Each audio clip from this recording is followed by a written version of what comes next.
Iron கரிசன்குளம் கிராமத்தில் விவசாய நிலங்களில் காட்டுப்பன்றிகள் தாக்கியதில் 3 விவசாயிகள் காயமடைந்தனர். தூத்துக்குடி மாவட்டம் எட்டயாபுரம் வட்டம் அயன் கரிசன்குளம் கிராமத்தை சேர்ந்த ஆண்டி கோனார் மகன் மோகன்ராஜ் இன்று காலை ஊருக்கு வடபுறம் உள்ள தனது மக்காச்சோளம் பயிரிடப்பட்ட இடத்திற்கு 2 தினங்களுக்கு முன்பு பெய்த மழைக்கு நிலத்தில் ஈரப்பதம் எப்படி இருக்கிறது என்பதை பார்ப்பதற்காக சென்றுள்ளார். அங்கு மக்காச்சோளம் பயிரிடப்பட்ட இடத்திற்குள் மறைந்திருந்து பயிர்களை சேதப்படுத்திக் கொண்டிருந்த காட்டுப்பன்றிகளை சத்தம் போட்டு விரட்டியுள்ளார். அதை கண்டவுடன் கோபத்துடன் சீறி வந்த காட்டுப்பன்றிகள் மோகன்ராஜை தாக்கியுள்ளது.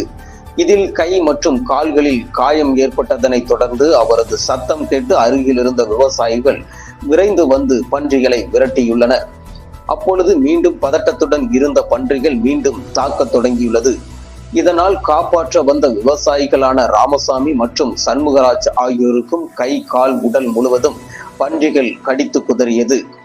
தகவல் தெரிந்த அயன் கரிசன்குளம் கிராமத்தை சேர்ந்தவர்கள் பாதிக்கப்பட்ட 3 பேரையும் அருப்புக்கோட்டை அரசு மருத்துவமனைக்கு கொண்டு சென்றனர்.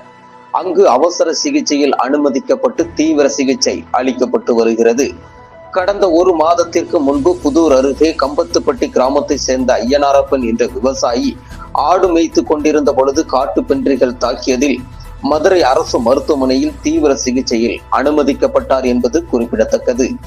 பயிரிடப்பட்ட நிலங்களில் களை பறிக்கவோ, உரம் தெளிக்கவோ, பூச்சிக்கொல்லி மருந்து தெளிக்கவோ காட்டுப்பன்றிகளின் அட்டூழியத்தால் விவசாயிகள் செல்ல முடியாத நிலை ஏற்பட்டுள்ளது.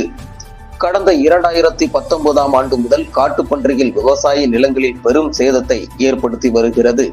முற்றிலும் கட்டுப்படுத்த தமிழக அரசுக்கு விவசாயிகள் கோரிக்கை வைத்து வருகின்றனர். ஆனால் இதுவரை எந்த ஒரு நடவடிக்கையும் எடுக்கவில்லை என விவசாயிகள் தெரிவித்து வருகின்றனர். பன்றிகளின் அட்டூழியத்தால் விவசாய நிலங்களுக்கு செல்வதற்கும் சாகுபடி செய்வதற்கும் செல்ல முடியாத நிலை ஏற்பட்டுள்ளது.